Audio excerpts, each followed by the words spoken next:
Bonnie, these mosaic projects are taking on more and more great looks. Oh, isn't it interesting what we can do with the mosaic? We've done mosaic before, tables and different things like that. And yeah, we've even done the candle holders before. So this is the look that we've gotten. Now, the Beadery has this whole line called Clearly Mosaics that has the different shapes for us if we don't want to go in and have to cut up the shapes.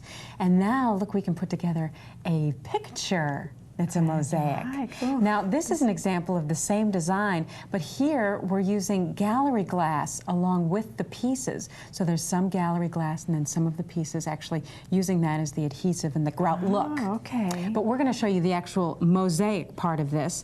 Now, this is the glass. You can get just a regular frame, you know, that has the glass. Take out whatever's in there, put in your pattern, and then work on top. So you want to make sure that your glass is very clean before you get started.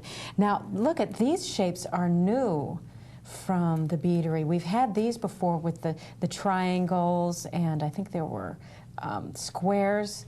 Right. And these are plastic, but now we've got these fun shapes that look more like we took a hammer to tile and pounded them. These look like they're glass, but they are plastic. Yes, yes. They're even marbleized. Yeah, some of them are marbleized. So I'm using a silicone sealer as my adhesive.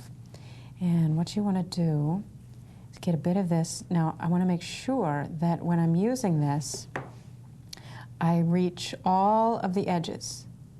So that's why I'm using a toothpick. You could just take the whole tube and put it on here, but I'm going to use the toothpick to make sure I get the edges. And I also don't want to have too much because I don't want it to seep out too far when I put it on here.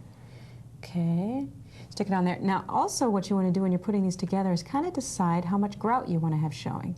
Because I could really butt them up against each other, or I could decide, ooh, I want a lot of grout, and then give a lot of space there.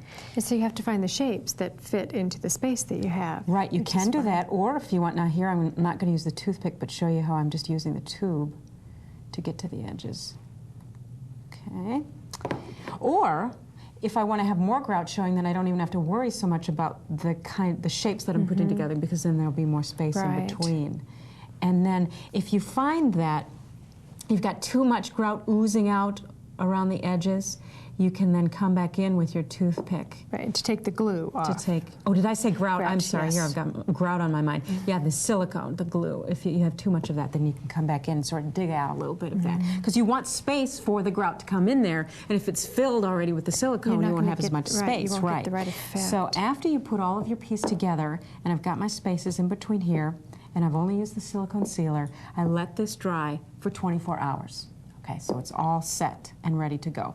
This down here has been set, so let me mix up my grout. Now we're using the white, but there is a black grout, a gray grout that kind of dries gray, so there are different colors, you want to look for that. Now what I'm going to do is mix this up with water, and it's one of those things that you just sort of feel. Because this time we are going for the consistency of oatmeal. Oh, you know, and that's not pancake batter. Not pancake batter this time, but oatmeal. All these breakfast foods. Okay, and it's funny because when you think about it, different people have different consistencies for their oatmeal. Yeah, you know, so some this could be... some like it chunkier and some don't. But I think that really you'll kind of get an idea once you mix it up of, see, now that's too soupy, because you know there's no way I'm going to be able to really get that in there.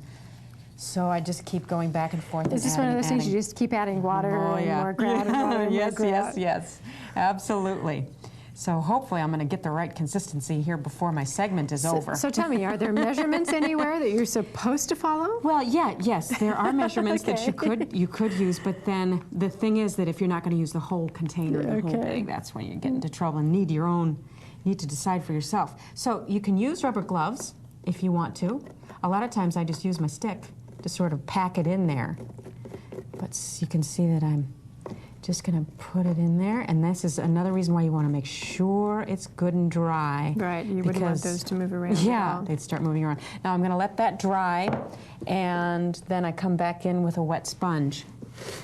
And you see that takes the film off. And there you go. Oh, this is a great look. Thank you so much for introducing us to this.